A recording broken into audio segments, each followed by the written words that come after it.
another reason to use hemp in building an instrument is that there is a shortage of tone wood, traditional woods used to build guitars. There's importing laws. There's laws that are set up to protect certain species, and these species are common in instrument building. Rosewoods and ebonies. And I was seeing a movement in lutherie to use alternative woods. I started seeing more maple and people using poplar and gum woods, experimenting to see if they can just get away from the legal and who wants to harvest an endangered species if you can help it.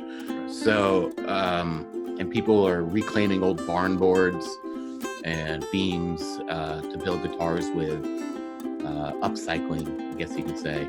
And so there is a movement within the guitar community to use alternative forms of building instruments, and this one's mine.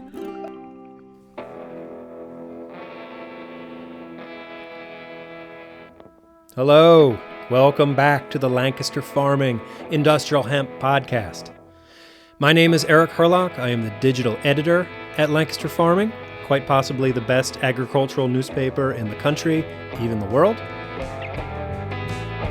Yeah, that's right, I said it. Anyway, if you're new to this podcast and you're wondering what it's all about, well, we talk about industrial hemp. We try to educate and illuminate farming, supply chain, potential markets. Well, today we shine a light on a guy who makes guitars and ukuleles out of industrial hemp, Jay Burstein from BugOut Guitars in Vermont. So we'll take a quick break and then we'll hear that conversation. Hey listeners, if you're not a current subscriber to Lancaster Farming newspaper, now's your chance. We have a special deal for you. Just go to lancasterfarming.com/podcast deal for a discounted offer on the #1 agricultural newspaper in the Mid-Atlantic region. So check it out, lancasterfarming.com/podcast deal. Okay, back to the show.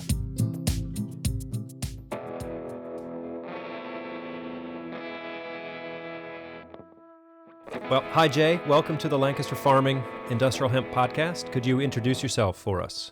Certainly. My name is Jay Burstein. I'm the creator of the BugOut Hemp Guitar and ukuleles. I'm the only employee. I'm the janitor and the CEO. So it's the one man show. So why are you on the Hemp Podcast? You asked me, and I was wondering the same thing because I'm not a farmer or really all that plugged into the hemp revolution, other than obviously using its fibers. There you go. That's why you're here. Yeah, and I guess in a unique way. Yeah, I mean, part of this podcast is to sort of educate people not only on growing practices for hemp but also its uses and potential markets. So I thought it would be interesting to talk to you since you're actually, making a really unique product from this amazing plant.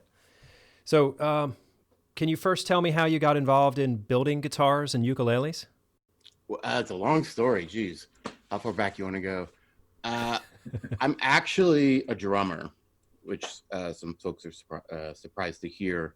I went to an art school and a music school out in Santa Fe, New Mexico, as a music major, and my main instrument was drums and percussion. I spent a bunch of time as a working musician on drums, but was surrounded by guitar players on the road and guys I lived with and bands I was in. I sort of picked up some of it from osmosis, and you study theory in college and it's applied to a guitar. And after college, I took a backpacking trip for a few months in South America. And I said, okay, I'm not going to obviously have a drum kit as I backpack around. And I had a guitar that I brought with me. I was like, I'll work on this. And it was inconvenient to carry, but was sort of my lifeline. I made friends everywhere I went because I had a guitar. My Spanish was subpar and whatnot, but people would approach me and befriend me and offer me things. And I got a lot of insight to the cultures that I wouldn't have had without it. And through all the climate changes between beaches and extremely dry deserts and hot jungles and glaciers, that guitar I had with me was disintegrating, and I had to keep it together. So I just sort of started with that guitar, trying to keep it playing with limited tools, maybe some glue here, access to a screwdriver there, and managed to keep it playing throughout the trip. And when I came back home, I got a job at a guitar shop, like a pro instrument retailer that did drums and guitars and recordings and keyboards and everything you would ever need. And sort of fell into doing restrings on guitars, and then it was dressing frets on guitars and setting action on guitars, and just slowly found my way into doing the guitar repair. That department grew. It's within that store and was becoming successful. This is the Candyman in Santa Fe, New Mexico. Big shout out. It's the best music shop anywhere. And just sort of fell into it. I really enjoyed it. And when I came back east, I got work doing repair, and even fell into doing violin work for a while, and went to classes and studied that. And then this little startup happened in a town near me that was doing carbon fiber guitars. So my bulk of my experience at that point was repair. But I started working with the carbon fiber builder, and became sort of the head luthier. I was the guy there with the most knowledge, and we were putting out many instruments. So I just learned. I haven't built a wooden guitar, I'll put it that way. Only composites, carbon fibers, and now the hemps. So, yeah, I guess I got into building through a carbon fiber guitar company. Okay, then how did you make the switch to using hemp? It was sort of meant to be. We were at that carbon fiber company using flax as a filler. And the flax is a strong fibered, nice natural plant. And about that same time, hemp was becoming a legal crop here in Vermont. And I said, if you can use flax, you could use hemp. And about that same time, that carbon fiber company folded. That's a long story, but and also getting familiar with carbon fiber and composites, I was sad to learn how sort of filthy carbon fiber really is. You had to wear a mask whenever you worked on it. If you got a splinter, it wasn't the sort of thing that would work itself out of you. The dust, and then the manufacturing of carbon fiber is a horrible, toxic thing. And I just started experimenting with using hemp. When that ended, I came home and started prototyping, just making one little sheet of it, and then trying to make something more durable of it. So where would you get the hemp? And what form would it be in when you got it? Well, at first, this is 2015, I guess.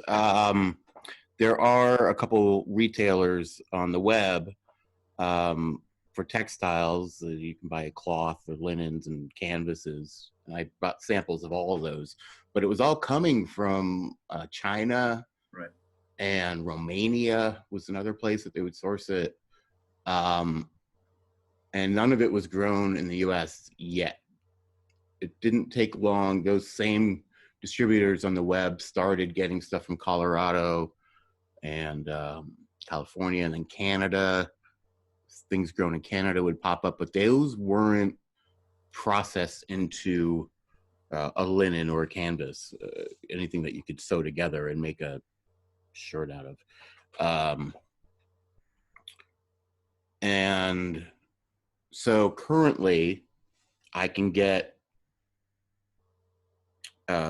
through those same distributors just raw stalks that are nice and peeled and cleaned at different levels of process. Some of it will come in dirty clumps, and then others will be really fine hairs that would be ready to be woven into some sort of material. And I use a combination of all of those to get what I need. So what do you like, sort of press it into boards and then cut Sort of. shapes?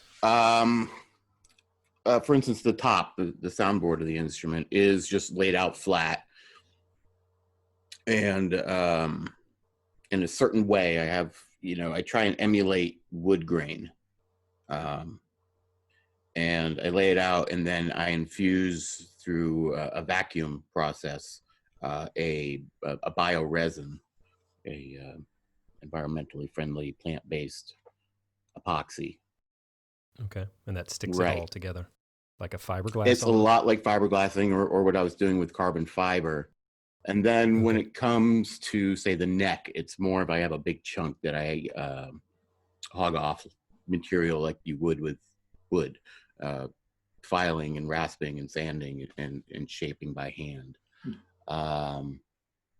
And I've done a few different things for the back and sides. I've been molding. I made a mold of the body, and been doing that. And I've also gone through and just made like flat pieces that I've then bent and shaped with heat, sort of old school guitar building style. So I'm building a guitar essentially like a traditional guitar would be built, that I'm making my wood first instead of having to go out and cut down trees. So why do you think hemp is the right material for this? Hemp, as I'm sure you're aware, is an amazing crop for the environment, for the farmer, for any number of reasons. And it's sort of, at the time, had a little more attitude to it. It was like, ooh, here's this thing that's related to, weed or the marijuana plant. And it was a little, maybe rebellious or rock and roll or whatever you want to call it, to use it. So I thought, in a branding sense, but it's just a really great, strong, versatile fiber that I spent a very long time figuring out how to make work for what I need. And it's cool, it's just cool. Do you know any of the farmers that are growing the hemp that you're using? I know many a hemp farmer. I live in a rural area surrounded by farms, and some of the early adapters are near here, and I've met them through like a hemp festival and networking and that, but they're all growing for the flower and the CBD. Right. What Vermont needs, and I'll tell this to anyone who'll listen to me, and I guess we got a few of them here, that if someone were to get a processing situation going in Vermont grown, Vermont processed, sewn together textile clothing, you're to make a hat or a pair of slippers or jeans or anything you'd make out of cotton, and sort of get that Vermont branding. Vermont has a strong brand that represents a craftsmanship and a natural vibe to it. I think would do well in the market, but it's not happening here yet. As far as price. So this latest one I did is all Colorado grown hemp, and I can't wait to have Vermont hemp. I really, these guys have the stalks at the end of their harvest, which is where I get the fiber from, and they just sort of have a bonfire with it, or they'll bury it and compost it. And so what is it, the wrong variety for you to use? No, it's perfect. This stuff, what they're growing here, it's really top shelf. The best of the best hemp. I'm, at least for the flower and the CBDs, I would imagine that the stocks are quality as well.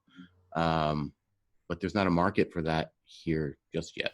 Yeah, it's slow, but it's coming. Yeah, I mean, they said I can have them. They'd all just give them to me. But if I want to sit there and peel the outside of the stalk off for the fibers I need. Yeah, there's a big process. It's like a decortication process. Yeah. Apparently, there's a Canadian company called Canopy Growth that just announced last month or a few weeks ago even that they're going to build a hemp processing plant in like lower tier New York, like down on the Pennsylvania border. Okay. And that's going to be for processing CBD, but they hope it's going to be like an anchor for other processing companies to come and set up shop. And hopefully, it'll be sort of a processing center for all different types of hemp production. And I think you're going to start to see that in other states as well. Hopefully, Pennsylvania's next. But I think we're in the same sort of boat. Pennsylvania could have an awesome branded hemp product, but we're still a few years away from that. Oh, sure. So it starts to set up this interesting competition between the states. There's like a race to get there. Kentucky's in the lead right now. Colorado, some of those upper Midwestern plain states are growing a lot of hemp too. So how does a hemp guitar differ from a wooden traditional guitar? Well, it's a composite, so it's more durable. It has somewhat unique tonal properties. The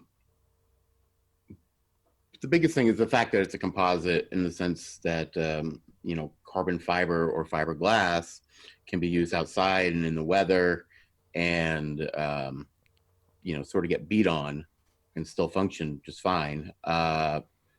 It has that same characteristic that you could bring to a guitar, which is a fragile wooden instrument. So it adds durability and convenience in that sense. Okay.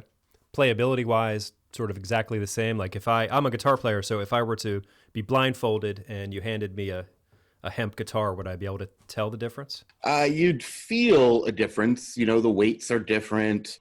You would feel a difference, but when you play it, all the strings are in the same place, the necks are the same distance, it is an instrument, the notes come out the same. And one thing that's unique about the hemp guitars compared to wood guitars, compared to like a carbon fiber guitar, is it's sort of a happy medium between the two, in the sense that my guitars have fibers and cells in common with wood, but also the durability of a carbon fiber. But what I've noticed, like a wooden guitar, the more you play these, they open up and warm up. Okay. I don't know if all your listeners are aware, but a brand new wooden guitar sounds better the more you play it. That's why the vintage market is so big, and older the guitar is sort of the more sought after it might be, because it's had a life. That tree has had a chance to become used to being an instrument as opposed to being a tree. Right. And so when I build one, I'm finishing one now, and I strung it for the first time a few days ago, and I've been walking around playing it meanwhile, and the sound it opens up. And that's the one thing I was maybe the most surprised about, is that it breaks in like a wooden instrument and gets better the more you play it. Cool. How long does it take you to build one instrument? Probably about a month. Too long. Yeah. Is the answer there.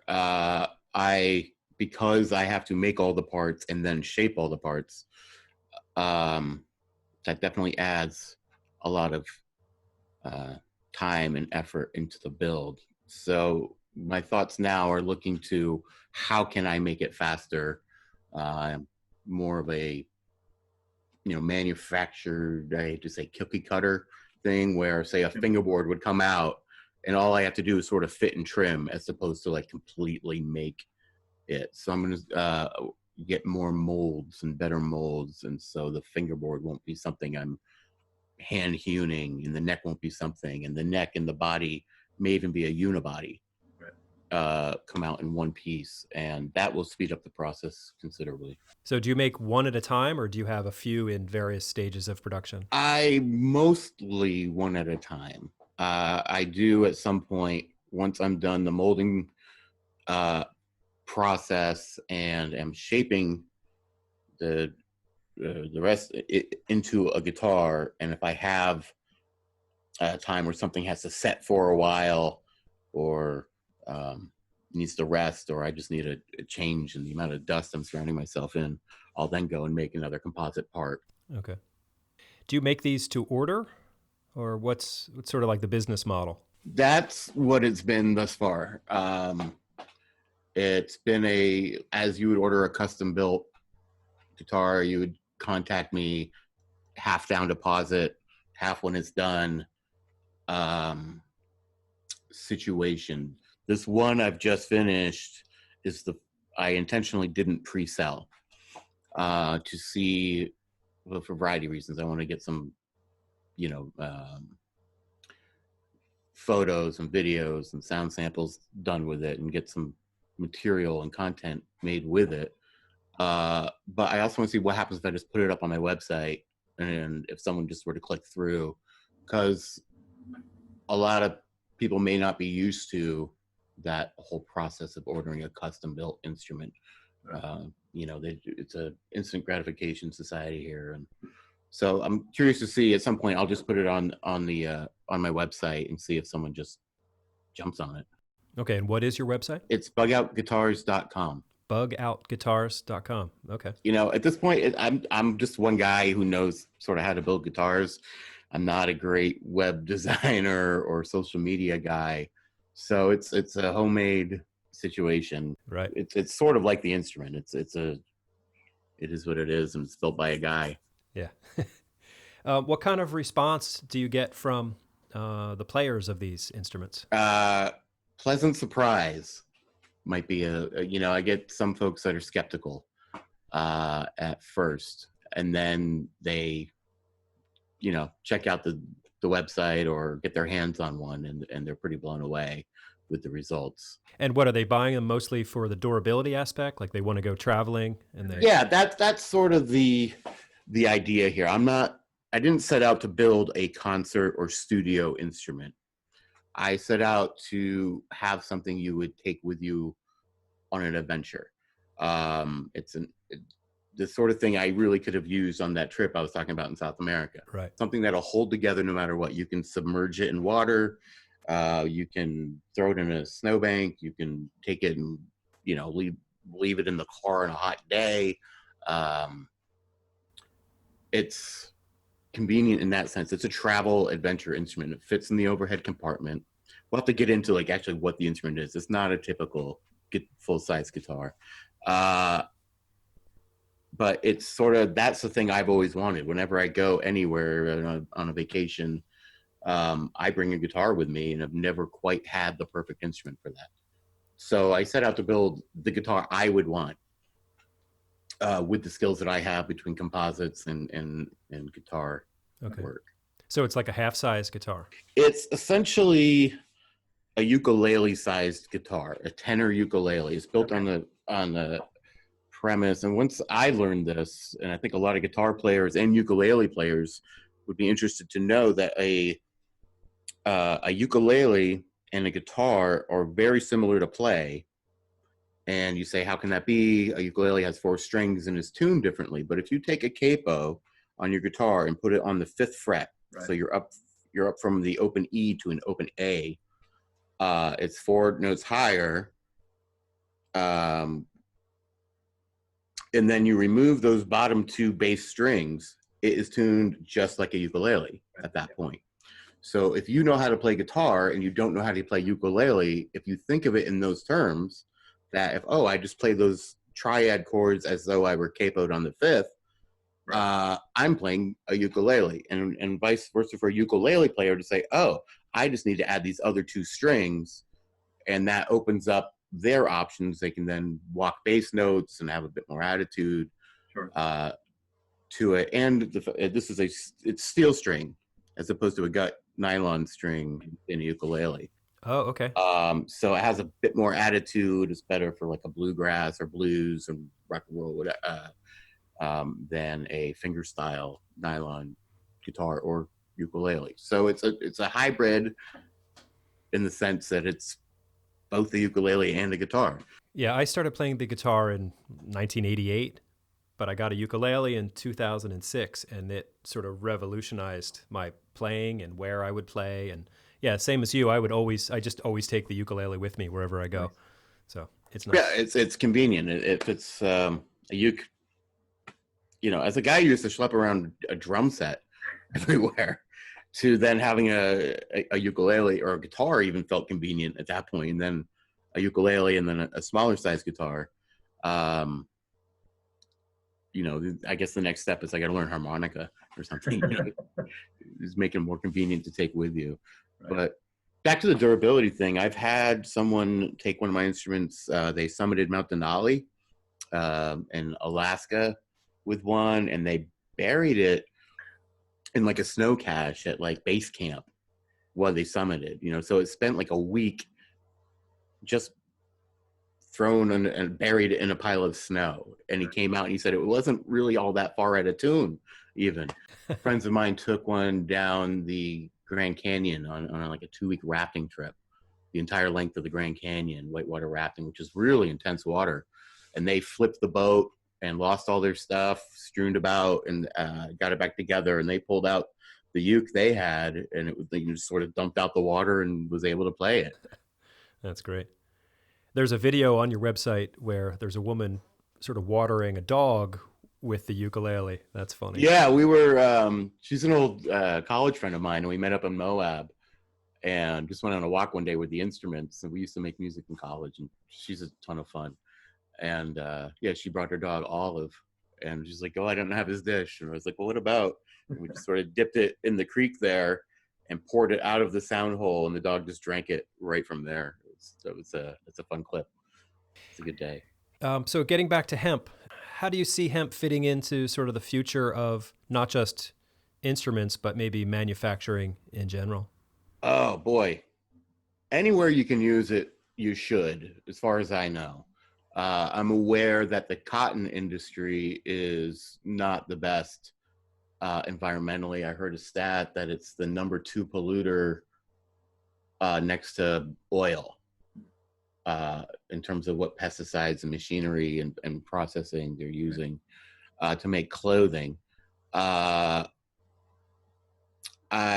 can see it. You know what I was thinking the other day is I heat my house with wood, but my shop is heated with a pellet stove, which is using when they first came out, they said, "Oh, it's just the shavings from processing at the mills. The sawdust on the floor will compress and will burn," which is great. You use every little last bit of a tree, but it's caught on to the point where I think they're cutting down trees for the purpose of making pellets. I wonder if someone were to grow hemp, which you can grow up, 2-3 crops a year and yield more than you would with trees. If they burn in a pellet form, I know they do it with corn, right? And that would only, anytime you cannot have to harvest a tree just to burn it. I don't know that it works, but in my mind, it would work great and save a ton of trees in the logging industry. And yeah. Are you familiar with hempcrete? I've seen it at displays, and I've spoken to people who that's their business. And I've seen them, you can't burn it, and they say it's a great insulator, and it might be a nice way to build some homes. That would be, I don't have a problem with that at all. Anything you can do to use it, it's just, the global situation with pollution and the warming and all that. Hemp seems to me to be a huge way to battle that. Right. The amount of oxygen it releases compared to carbon, the amount of how it leaves the soil after you grow it. Apparently it leaves the soil healthier than it found it. So, instead of maybe burning fields, you maybe do a hemp crop one year and then go back to your, whatever it is, there's a lot of possibilities.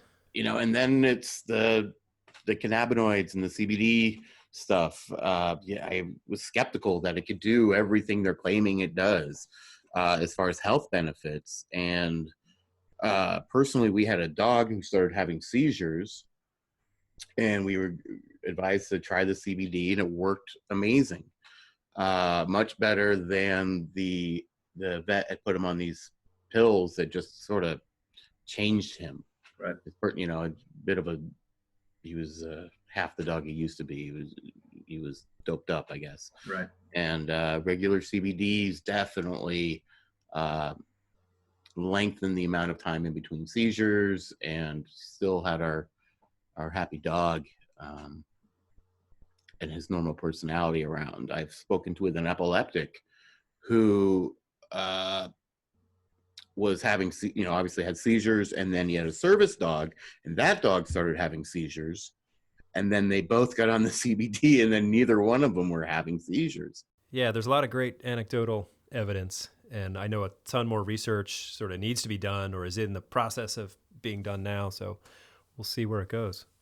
How could it possibly do everything they're saying it does? You know, as a person who's lived on this planet and has been sold a bag of goods left and right, you got to be skeptical, like a snake oil sort of thing. And I still have that, I guess it's ingrained in me, that skepticism, but I've yet to see it proved wrong. Like, it really does amazing things for people every day. I don't see a downside to this crop. Right. You know, it's going to, the paper industry could be saving trees, the guitar industry. There's another reason to use hemp in building an instrument is that there is a shortage of tone wood, traditional woods used to build guitars. There's importing laws. There's laws that are set up to protect certain species, and these species are common in instrument building, rosewoods and ebonies. And I was seeing a movement in luthery to use alternative woods. I started seeing more maple and people using poplar and gum woods, experimenting to see if they can just get away from the legal and, you know, who wants to harvest an endangered species if you can help it. Right. So, and people are reclaiming old barn boards and beams to build guitars with, upcycling, I guess you could say. And so there is a movement within the guitar community to use alternative forms of building instruments. And this one's mine. Do you know of other luthiers who are using hemp? I know of, I think they're in Canada, and they build solid-bodied electric guitars out of hemp. So they basically make it like a big chunk, like a block of wood that would be used to shape an electric guitar. They then put your pickups and knobs and whatnot on in a neck and string it up. Instead of wood, they have a compressed chunk of hemp in there. I don't know much about their process, but it looks and sounds really cool. But as far as acoustic instruments, I'm not aware of anybody else doing what I'm doing. Yeah, that's awesome. It's an honor to be talking to such an innovator. You know, if you do the math on my life skills and the path I've taken, it sort of only equals this. Couldn't do anything else, I don't think. Do you have a hemp guitar handy there that you could sort of play us out? Sure. I have one here. I'm not sure if I'm in tune or not. This is that one I just finished. That's the thing. People often don't have one. I have my original prototype, and then everything else is sold. Right. I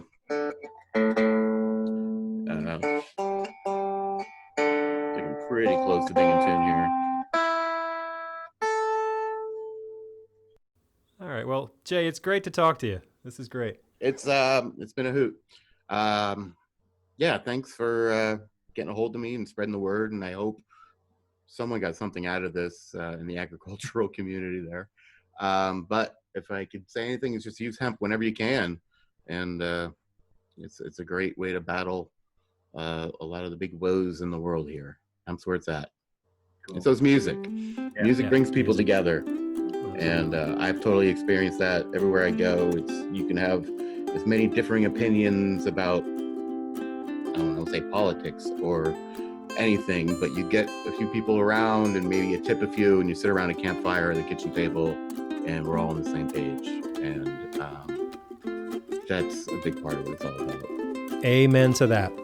All right. Well, thank you all for listening to today's show, and be sure to check out Jay's guitars and ukuleles made from hemp at bugoutguitars.com. The music you're hearing right now is being played on some of Jay's hemp instruments, played by a Philadelphia musician named Lewin Barringer. So Lewin, shout out to you. Thank you. Okay, well, remember, if you've got questions or comments, send them to me, podcast@lancasterfarming.com. And also, if you're on iTunes, leave us a review or subscribe, all those things. So, all right, appreciate that. Thank you. And be sure to tune in next week. We've got some cool shows coming up. We're going to be talking to the Pennsylvania Farm Bureau. We'll be talking to a scientist at Cornell University. And there's all kinds of people on my list that I want to talk to. Big Fish, Mitch McConnell. Come on, Mitch, call me back. Anyway, I appreciate you listening. I hope you learned something. Send me an email. My name is Eric Herlock, digital editor at Lancaster Farming. And, what can I say other than until next time, I'll see you in the newspaper.